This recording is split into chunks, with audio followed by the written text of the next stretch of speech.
그 도종환 시인이라는 시인을 여러분들이 잘 아실 것입니다.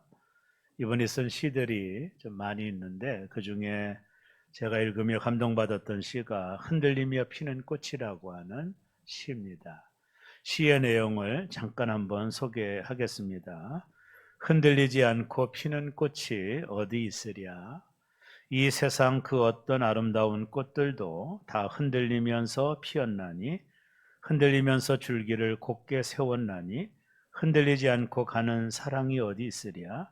젖지 않고 피는 꽃이 어디 있으랴?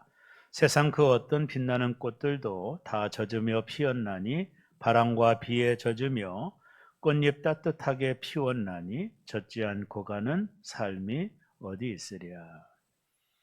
이 시의 저자였던 도종환 씨가 한 일간지에 이 시를 쓰게 되었던 여러 가지 배경들을 우리에게 일러주는데요. 이렇게 말했습니다.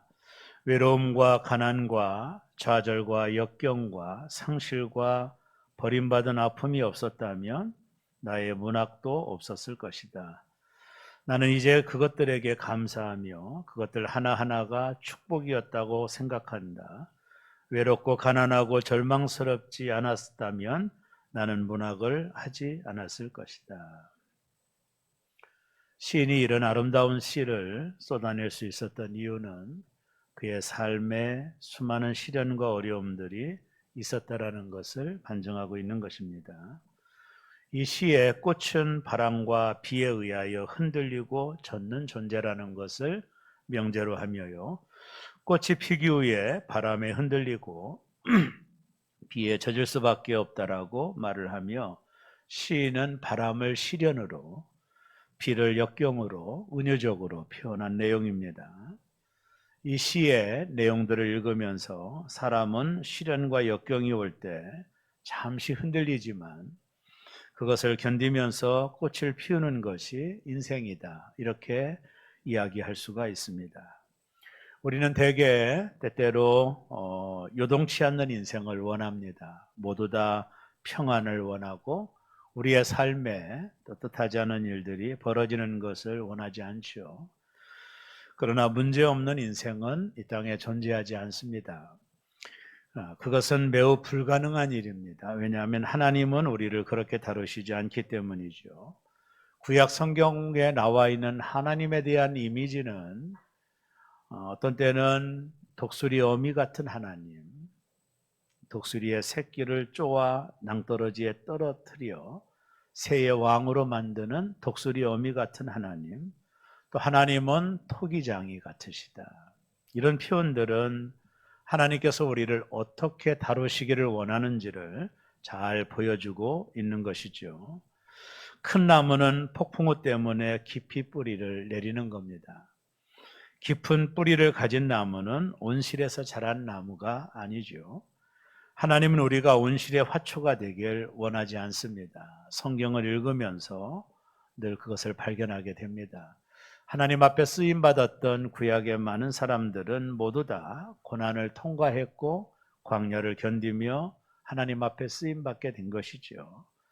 특별히 하나님은 저와 여러분들에게 그런 면으로 광야를 허락하시면서 우리의 믿음을 완성하시고 우리가 화초 속에 있는 온실에 있는 화초가 아니라 어떤 비바람에도 흔들리지 않는 하나님의 사람으로 만드시기를 원하는 하나님의 목적이 있는 한 우리는 이 고난을 피할 수가 없는 것이죠. 광야의 매서운 바람, 휘몰아치는 폭풍 속에서 하나님은 우리가 믿음의 뿌리를 건강하게 내리기를 원하시는 것입니다.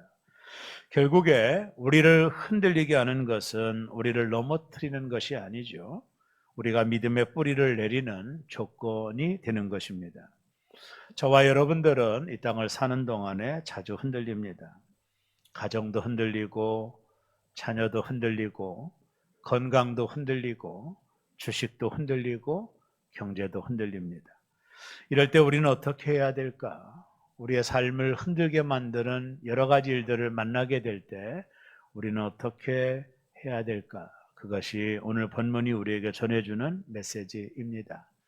오늘 시편 62편을 썼던 다윗은 이 시편 62편을 쓸 당시에 그의 상황을 조금 이해하면 이 시가 어떻게 나오게 되었는지를 알게 됩니다. 다윗은 노년에 통일 왕국을 이루고 걱정이 없었던 왕이었습니다. 그런 다윗이 노년에 큰 위기를 만나게 되는데 그게 바로 아들 압살롬의 배신이었습니다. 다른 부하가 배신한 것이 아니라 아들이 아버지 목에 칼을 대는 이런 일들을 겪게 돼요. 압살롬은 아버지를 죽이고 자신이 왕이 되려고 하는 속셈을 가지고 있었습니다. 더군다나 다윗이 아파했던 것은 아히도벨이라고 하는 다윗의 충신이었습니다. 성경에 보면 다윗은 하나님과 다른 사람 중에 하나인 아히도벨의 말을 신임했다고 그랬어요. 하나님 다음으로 아히도벨의 말을 신임했다라는 것은 그가 다윗에게 큰 충신이었음을 보여주는 것입니다. 그러나 이 아들 압살롬과 아히도벨이 서로 마음을 합해서 다윗 자신에게 목에 칼을 대게 된 것이지요. 한마디로 반역을 일으킨 겁니다. 다윗은 그 밤중에 신발도 신지 못하고 쫓겨나가게 되죠. 다윗은 목숨의 위기에 있는 거예요. 자신을 지킬 수 있는 자원도 없습니다. 이미 다 압살롬 편에 서 있던 충신들이 다윗을 죽이려고 한 것입니다. 여러분, 이것은 다윗의 인생에 정말로 큰 어려움이죠. 그의 삶 전체가 흔들리는 어려움을 만나게 된 겁니다. 다윗은 자신이 겪고 있는 이 어려움을 은유적인 표현을 쓰고 있는데요. 3절을 보면 넘어지는 담, 그리고 흔들리는 울타리, 이런 표현을 써요.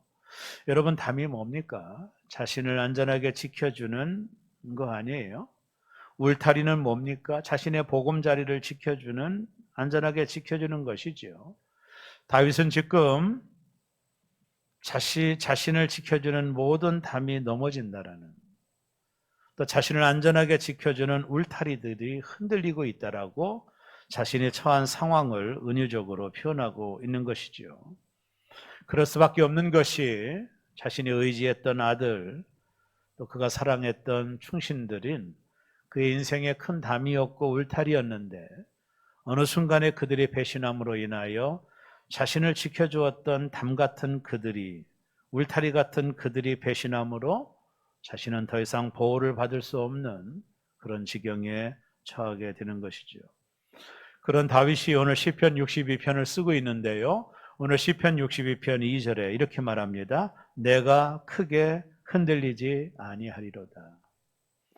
약간의 위트가 있는 말이 포함되어 있는데요. 다윗은 내가 크게 흔들리지 않는다, 조금은 흔들렸다라고 하는 뉘앙스가 있죠.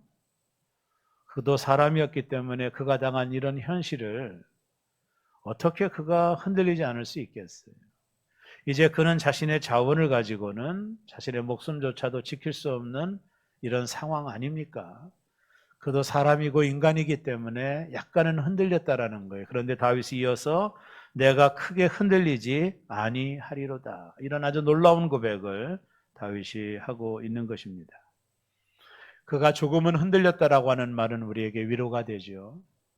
우리도 이 땅을 사는 동안에 우리를 흔드는, 우리를 보호하고 지켜줬던 담들이, 우리 안전을 지켜줬던 울타리들이 무너지고 흔들릴 때 저와 여러분들도 동일하게 이 시련 앞에 흔들릴 수밖에 없는 인간의 실존을 가지고 있는 것입니다. 그런데 다윗이 이런 엄청난 시련과 고난의 한복판에서 어떻게 이런 고백을 할 수 있을까? 내가 크게 흔들리지 아니한다라고 하는 이런 고백이 과연 어떻게 가능할까? 오늘 우리가 읽은 본문은 그 해답을 우리에게 주고 있고 오늘 이 아침 우리가 들어야 될 말씀이라고 봅니다. 첫째는요, 하나님만 바라보라입니다. 이 말은 알긴 알지만 참 어렵죠. 우리의 담이 무너지고 울타리가 흔들릴 때, 나를 보호했던 모든 것들이 사라질 때 하나님만 바라본다라는 것은 말처럼 쉬운 것은 결코 아닙니다. 필립 얀시가 쓴 많은 책 중에 이런 책도 있어요. 하나님 도대체 나에게 왜 이러십니까?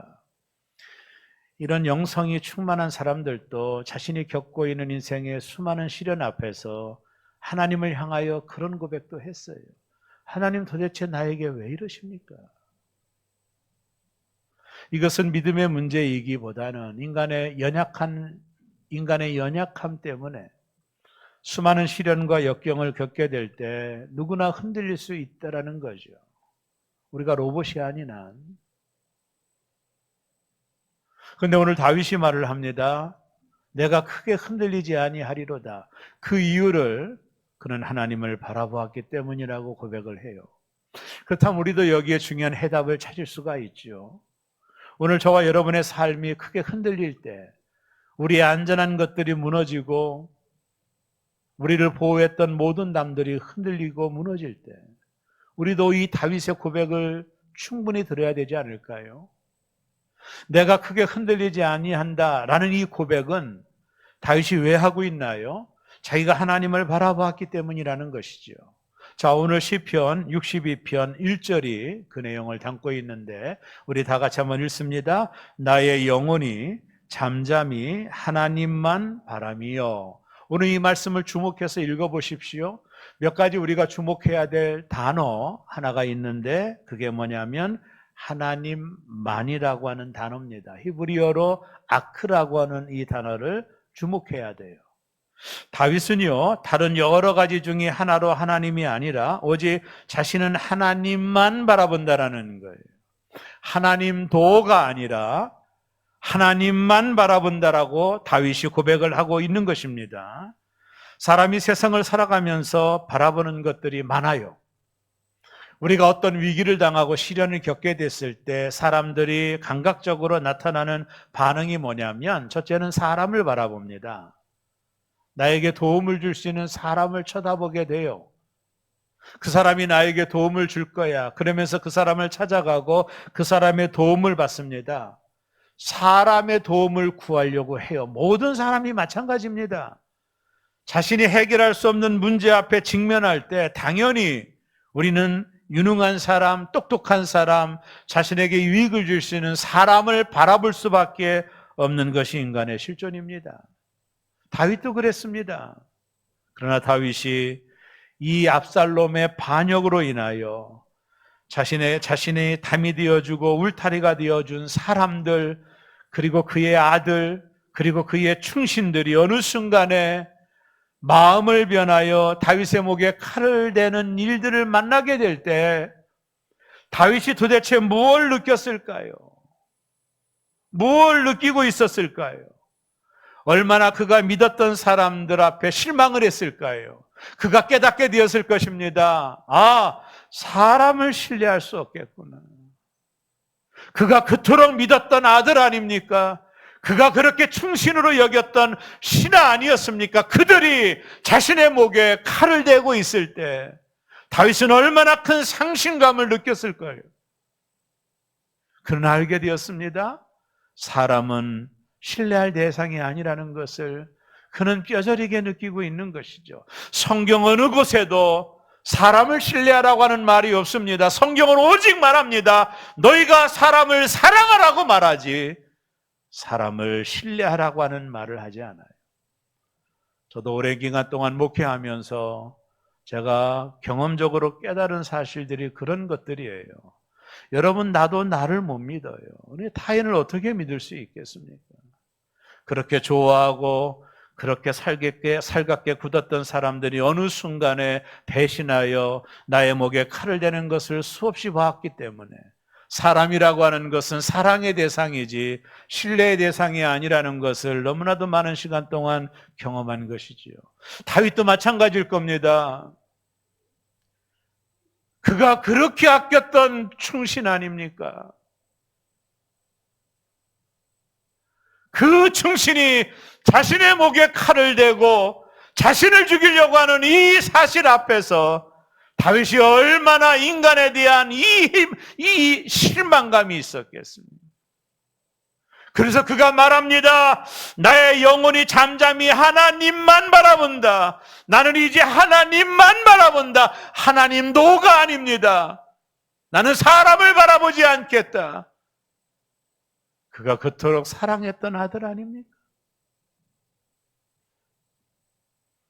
그에게 담이 되어줬던 사람들, 그에게 울타리가 되어줬던 사람들이 어느 순간에 자신의 목에 칼을 대는 이것을 막다트리면서 다윗은 모든 것이 무너지는 것처럼 느꼈을 거예요.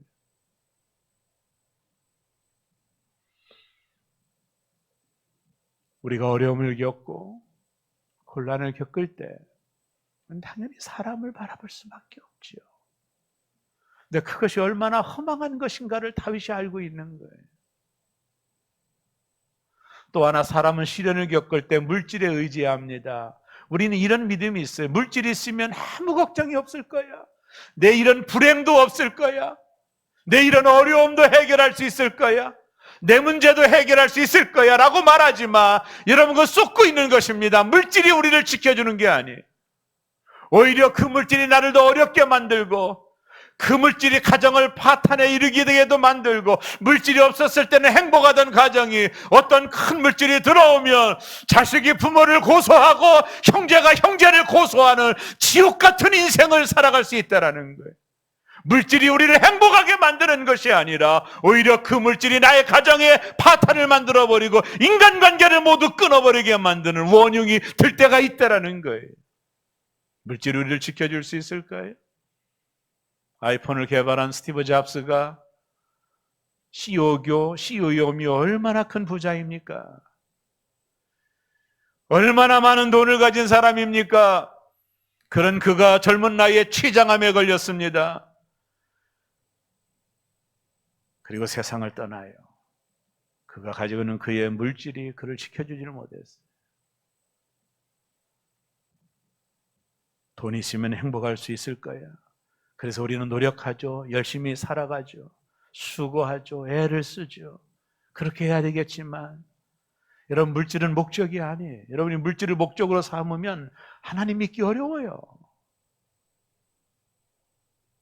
우리의 목적은 하나님이지 물질이 아니에요. 물질은 수단에 불과한 거예요.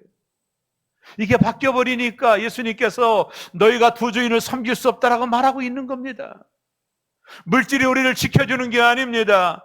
너무나도 많이 봤습니다. 또 하나, 사람들은 어려움을 당하면 권력, 어떤 파워풀한 힘을 의지하려고 해요. 유력한 사람을 찾아가고 권력 있는 자들에게 도움을 얻으려고 하고 그들을 통해서 무슨 유익을 얻으려고 얼마나 많이 노력하는지 모릅니다. 그러나 그 권력도 얼마나 허망한지 다윗은 알았을 거예요. 사울 임금이 어떻게 마지막이 되었는지, 권력의 끝이 무엇인지 다윗은 눈을 뜨고 그걸 본 거예요. 권력도 우리를 지킬 수가 없습니다. 그는 고백을 해요. 사람을 의지하지 않고, 물질을 의지하지 않고, 권력을 의지하지 않고, 나는 오직 하나님만 바라본다. 나는 오직 하나님만 바라본다. 우리의 삶에서 우리를 흔들리게 만드는 환경들을 만날 때 저도 그리고 모두도 기억하십시오. 나는 오직 하나님만 바라볼 것이다. 한 남자가 낭떠러지에 떨어져 간신히 나무를 잡고 매달려 있었습니다. 나를 도와주세요 소리를 칩니다. 그때 하늘에서 음성이 들려와요. 내가 도와주마. 사람이 묻습니다. 누구세요? 나는 너를 지은 하나님이다. 예, 하나님 저를 도와주세요. 그래, 그러면 나무를 잡은 내 손을 놓아라. 그때 남자가 말합니다. 하나님 말고 다른 분 없으세요? 하나님 말고 다른 분 없으세요?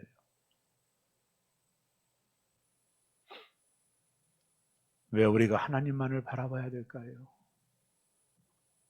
오늘 다윗은 명확한 신앙 고백을 합니다. 시편 62편 2절이에요. 우리 다 같이 한번 말씀을 함께 교독하도록 하겠습니다. 오직 그만이 나의 반석이시요 나의 구원이시요 나의 요새이시니 내가 크게 흔들리지 아니하리로다. 아멘이십니까? 이 땅의 모든 것들은 흔들립니다. 흔들리는 걸 붙잡으면 안 돼요. 이 땅의 모든 것들은 흔들립니다. 그러나 오늘 다윗이 말합니다. 오직 그만이, 오직 하나님만이 나의 반석이시요 나의 구원이시요 나의 요새이시니 내가 크게 흔들리지 아니하리로다. 그는 하나님께 소망을 두고 있는 겁니다. 내가 흔들리지 않는 이유는 하나님이 나의 반석이라는 거예요. 하나님이 나의 구원이요 하나님이 나의 요새시라는 것입니다. 그러므로 내가 크게 흔들리지 아니한다라는 것입니다. 이 땅의 모든 것들은 흔들립니다. 사람도 흔들리고 물질도 흔들리고 힘도 흔들리고 모든 것들이 흔들리는, 그 흔들리는 것들을 붙들고 있기 때문에 우리 인생도 흔들리는 겁니다. 오직 흔들리지 않는 그분, 희전하는 그림자도 없는 그분, 나의 반석이요 구원이요 요새 되시는 그분, 그분은 영원히 흔들리지 않습니다. 제임스 와트의 그림 소망이라는 그림이 유명했던 이유가 있어요. 미국 오바마 대통령이 자신이 살아오면서 항상 이 그림을 보고 위로를 받았다고 해서 더 유명해졌던 그림입니다. 그림을 보면 한 남루한 사람이 지구 위에 앉아 있죠. 그리고 하프를 이제 어깨다 메고 뭔가 좀 문제가 있는 모습으로 있습니다. 하프를 주목해 보면 이 하프의 모든 줄이 다 끊어져 버렸습니다. 오직 하나의 줄만을 가지고 이 사람은 연주를 하고 있습니다. 이 그림이 보여주는 게 뭘까요? 우리의 모든 소망이 끊어져도 내가 하나님과 연결되어 있다면 소망이 있다라는 거예요. 화가는 그것을 표현하고 싶었던 겁니다. 우리의 모든 것들이 끊어져도 내가 하나님과 연결되어 있다면 소망이 있다라는 거예요. 우리의 소망은 하나님께부터 오는 거예요. 오늘 이 아침에 여러분들은 무엇 때문에 흔들리나요? 여러분이 믿었던 담들이 흔들리나요? 여러분을 보여줬던 울타리들이 무너지고 있나요? 다시 한번 고개를 들어 저와 여러분들이 하나님만 바라보시기를 바랍니다. 그분이 나의 반석이요 구원이요 요새십니다. 그분은 흔들리지 않습니다. 그분을 바라보며 소망을 갖기를 주의 이름으로 축복합니다. 두 번째, 다윗이 크게 흔들리지 않았던 이유는 하나님을 의지했기 때문입니다. 왜 우리가 하나님을 의지해야 될까요? 여기서 의지한다라는 말은 신뢰한다라는 뜻이거든요. 왜 우리가 하나님을 신뢰해야 될까요? 하나님이 나의 소망이기 때문입니다. 오늘 시편 62편 5절 말씀을 다 같이 한번 읽겠습니다. 나의 영혼아 잠잠히 하나님만 바라라. 물은 나의 소망이 그로부터 나오는도다. 하나님으로부터 소망이 나온다라는 거예요.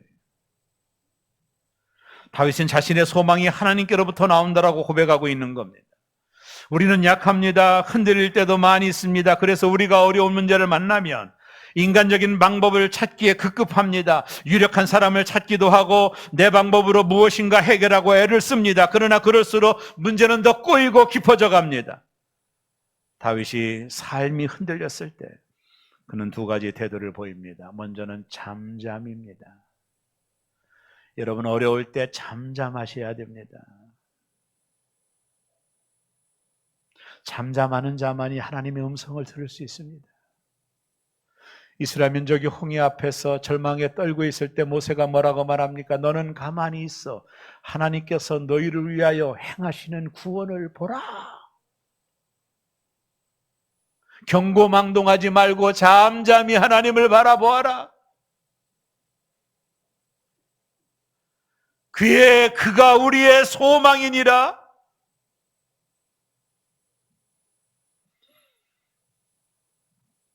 고린도후서 4장 18절에 보면 우리가 주목하는 것은 보이는 것이 아니요 보이지 않는 것이니 보이는 것은 잠깐이요 보이지 않는 것은 영원함이라.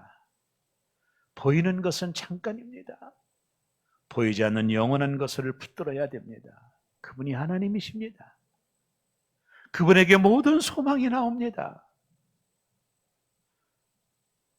이 몸의 소망 무언가 우리 주 예수뿐일세. 우리 주 예수 밖에는 믿으리 아주 없도다. 이 몸의 소망 무언가 하나님밖에 없도다. 하나님만이 우리가 의지할 뿐이라는 거예요. 오늘 시편 62편 7절에서 다윗은 이렇게 또 말합니다. 나의 구원과 영광이 하나님께 있으며 내 힘의 반석과 피난처도 하나님께 있도다. 다윗은 자신의 힘의 근원이 하나님께 있다라고 고백하고 있는 것입니다.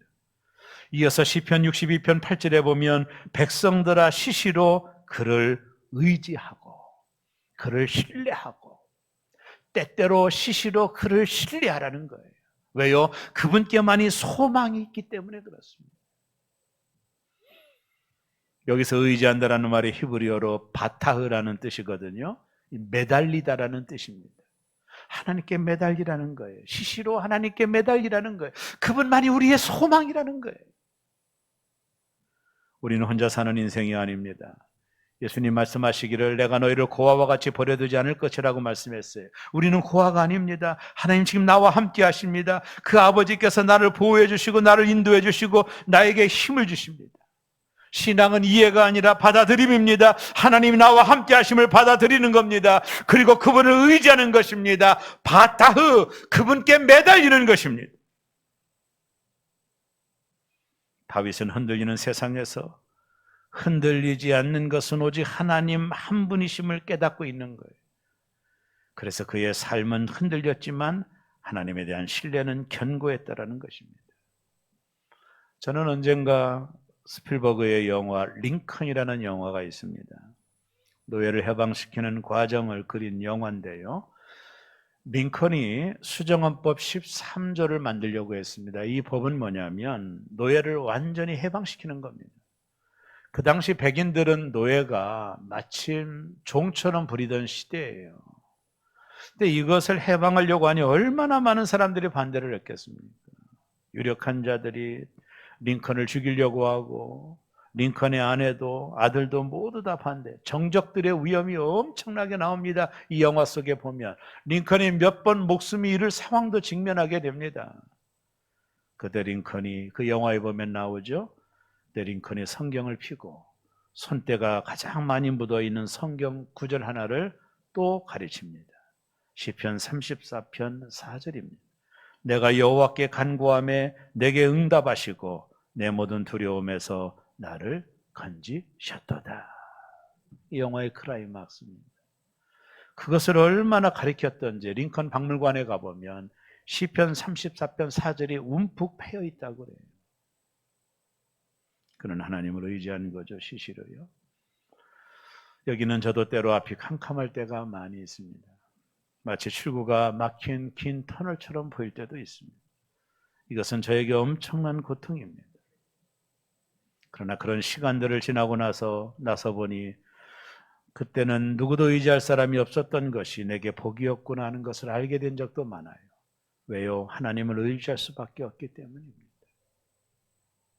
여러분의 담이 무너지고 울타리가 흔들리면 어떤 면으로 보면 하나님을 찾게 된다는 게 복이에요.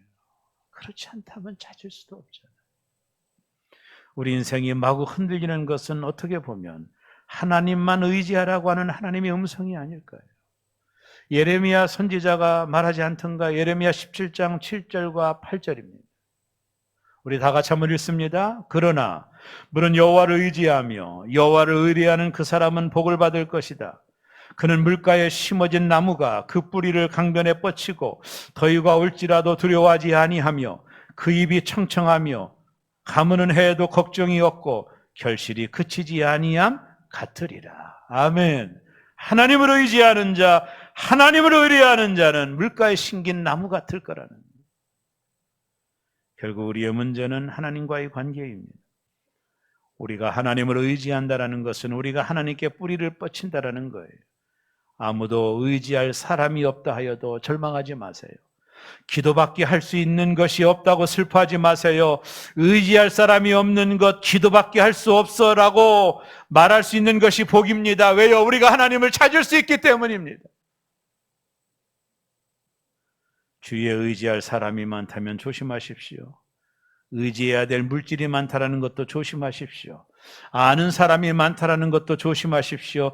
그런 것은 하나님이 주신 것입니다. 하나님이 주신 것으로 하나님 삼지 말아야 됩니다. 그것을 주신 하나님을 의지하시기 바랍니다. 하나님이 그 어떤 것을 주셔도 하나님이 그 어떤 사람을 보내주시고 여전히 그럼에도 불구하고 여전히 우리는 하나님을 주목해야 돼요. 우리가 가장 귀하게 여기는 것, 우리가 의지할 분은 오직 하나님밖에 없는 것입니다. 사람을 의지하고 물질을 의지하고 권력을 의지하게 되면 반드시 실족하게 되는 것입니다. 하나님을 신뢰해야 돼요. 다윗은 오직 하나님을 의지했다라고 말해요. 마지막 셋째, 그의 인생이 흔들림에도 불구하고 흔들리지 않았다라는 이유는 하나님께 마음을 토했다라는 겁니다. 찬송가 539절에 너 예수께 조용히 나가 내 모든 짐 내려놓고 주 십자가 사랑을 믿어 제사함을 너 받으라. 주 예수께 조용히 나가 내 마음을 쏟아놓으라. 너를 미리 보시는 주니 큰 은혜를 베푸시리. 인생의 위기로 삶이 흔들릴 때 하나님께 나아가시기 바랍니다. 성전을 가까이 하시기를 바랍니다. 기도의 골방을 찾으시기를 바랍니다. 그 속에서 여러분의 마음을 토해내시기를 바랍니다. 오늘 시편 62편 8절에 다윗이 이렇게 말하죠. 그의 앞에 마음을 토하라.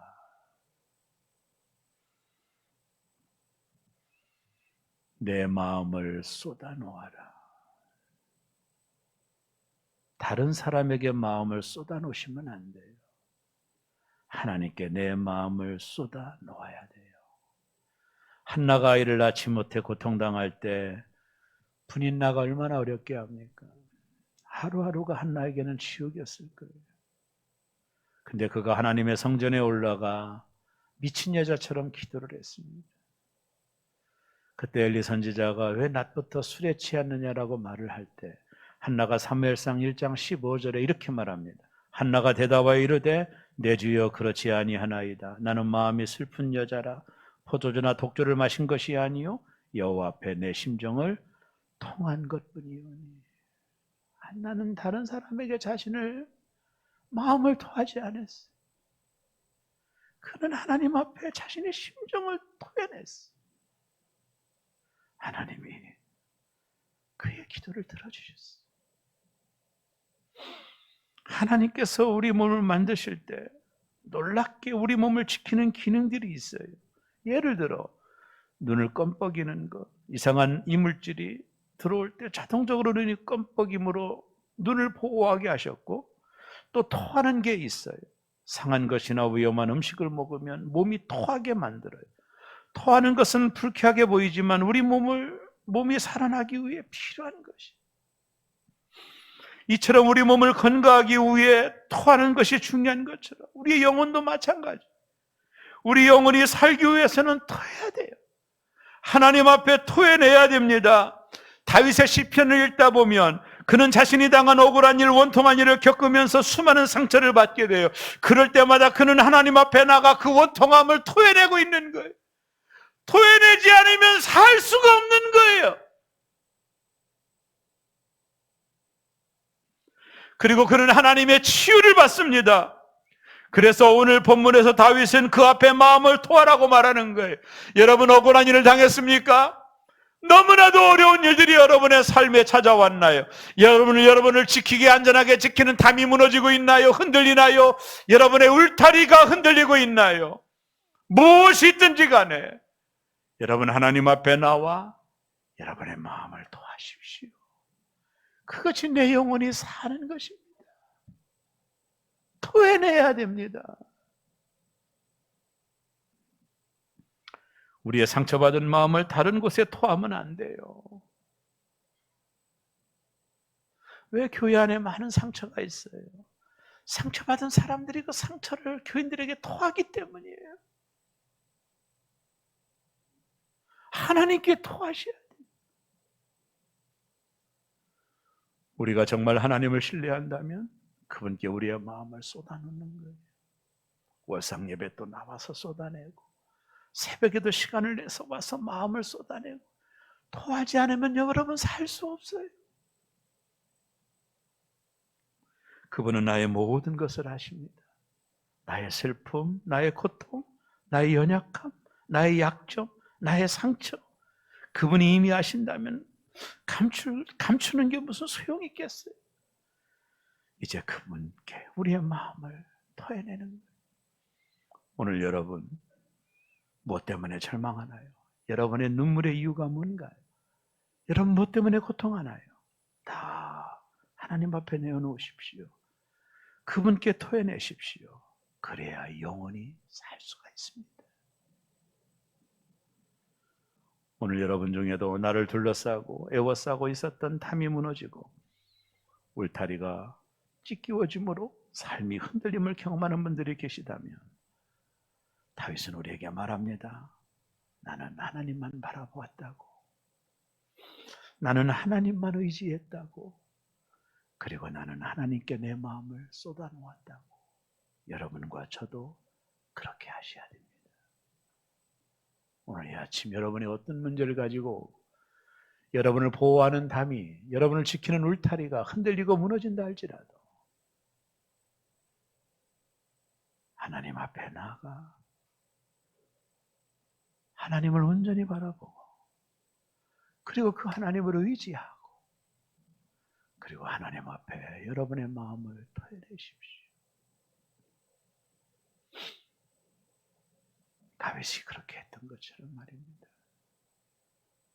하나님은 이 다윗의 기도를 들어주셨고 자신에게 자신을 위협하는 모든 사람들을 하나님이 다 해결해 주셨습니다. 사랑하는 교우 여러분, 오늘 이 아침 우리 모두 하나님만을 바라봅시다. 그리고 하나님을 의지합시다. 그리고 여러분과 저의 마음에 있는 이 상한 것들을 토해냅시다. 그리고 하나님의 위로를 받기를 바라고 하나님의 강력한 오른손이 여러분과 저와 함께 하시기를 주의 이름으로 축원합니다. 기도하겠습니다.